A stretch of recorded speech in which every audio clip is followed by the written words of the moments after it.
Good morning students.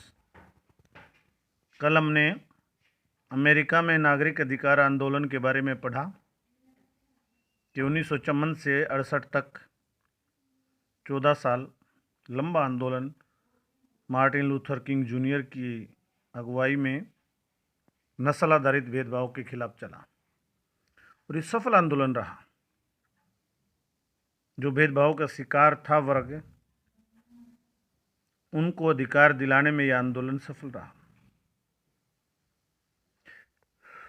इसी के पहले एक श्वेत शक्ति आंदोलन भी चला, जिनको हिंसा से परहेज नहीं था। मार्टिन लूथर का आंदोलन जो है अहिंसक था। इसी के साथ साथ हमने मार्टिन लूथर किंग सीनियर जो था उसके बारे में भी जाना। आज हम सामाजिक भेदभाव की उत्पत्ति पढ़ेंगे कि ये सामाजिक भेदभाव जो है होता कहाँ से है, इसकी शुरुआत कहाँ से होती है। तो सबसे पहले तो सामाजिक विभाजन जो है अधिकांशतः जन्म पर आधारित होता है। 90% तो ये जन्म पर ही आधारित होता है भेदभाव। आप जिस जाति में, जिस धर्म में, जिस समाज के जिस वर्ग में आपने जन्म ले लिया, आप उसी वर्ग में गिने जाते हैं। वहीं से आपके साथ भेदभाव स्टार्ट हो जाता है। दूसरा, आजकल अपनी मर्जी से धर्म का लोग चुनाव भी करते हैं। तो कई बार इस आधार पर ये भी कहा जा सकता है कि ये धर्म पर आधारित, जन्म पर आधारित नहीं भी है, लेकिन ये बहुत थोड़ा, ये 2-4% ही होगा। आजकल जो धर्म परिवर्तन का ट्रेंड चला हुआ है, बहुत लोग धर्म परिवर्तन करते हैं, हमारे देश में आप देखते हो। लेकिन जिस धर्म में, जिस जाति में आप पैदा हुए हो, वो ठप्पा धर्म परिवर्तन के बाद भी नहीं उतरता आप पर से, वो लेबल हमारे देश में तो उतरता नहीं है। तीसरा, हर सामाजिक विभिन्नता सामाजिक विभाजन का रूप नहीं लेती, ये थोड़ा समझने का है। सामाजिक विभिन्नता एक अलग चीज है, विभाजन एक अलग चीज है। विभिन्नता तो समाज में जो भेदभाव, जो अंतर है वो है, चाहे वो नेचर का बनाया हुआ है या चाहे वो आदमी का बनाया हुआ है। कलर है जैसे वो नेचर का बनाया हुआ है, या जाति धर्म जो है वो हमारे बने हुए हैं।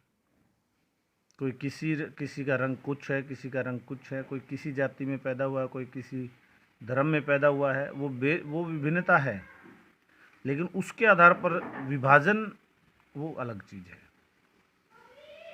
जब हम उस विभिन्नता का सम्मान नहीं करते,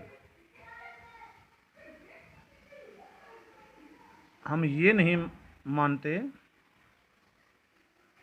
कि वो जो विभिन्नता है वो परमात्मा की देन है या एक साधारण बात है, तो विभाजन का रूप ले लेता है वो। फोर्थ है, लोग एक से ज़्यादा सामाजिक समूहों का हिस्सा हो सकते हैं। लोग एक से ज़्यादा सामाजिक समूहों का हिस्सा भी हो सकते हैं। कोई व्यक्ति किसी जाति वर्ग का सदस्य हो सकता है, वो किसी अलग धर्म वर्ग का सदस्य हो सकता है। तो इस प्रकार अनेक वर्गों का हिस्सा भी एक व्यक्ति हो सकता है। तो ये सामाजिक भेदभाव की उत्पत्ति के 4 कारण थे। उसके बाद 2-3 छोटे छोटे टॉपिक और लेते हैं। विभिन्नताओं में सामंजस्य और विभिन्नताओं में टकराव। सामंजस्य क्या होता है? जब विभिन्नताओं को हम स्वीकार करते हैं कि भाई हाँ, विभिन्नताएं हैं, तुम फलां जाति में पैदा हुए, मैं फलां जाति में पैदा हुआ, बस कोई बात नहीं। तो वो है विभिन्नताओं में सामंजस्य, जैसे भारत और बेल्जियम में है। बेल्जियम में आपने पढ़ा पिछले लेसन में। और विभिन्नताओं में टकराव, जहाँ पर इस बात को स्वीकार नहीं किया जाता, अलग अलग जाति में, अलग अलग धर्मों में पैदा होने वाली बात को जब स्वीकार नहीं किया जाता और टकराव हो जाता है, तो श्रीलंका में हमने उदाहरण देखे तमिलों का और सिंहलियों का आपसी झगड़ा। आयरलैंड में हमने कैथोलिक प्रोटेस्टेंट का आपसी झगड़ा देखा, अभी भी चल रहा है। तो ये विभिन्नताओं में टकराव और सामंजस्य जो एक दूसरे के विपरीत हैं। और इसी के साथ साथ एक समरूप समाज भी होता है, जहाँ विभिन्नताएं होती ही नहीं, या होती हैं तो वो थोड़ी होती हैं, गहरी नहीं होती। जर्मनी में है जैसे, वहाँ लगभग एक ही टाइप का समाज है, विभिन्नताएं हैं लेकिन बहुत थोड़ी हैं, वो इतनी गहरी नहीं हैं कि वो टकराव का कारण बन सकें, माइनर सी है मतलब।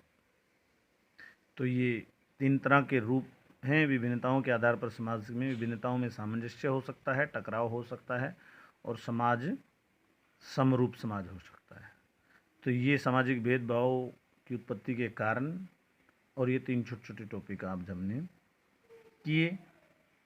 बाकी कल। धन्यवाद।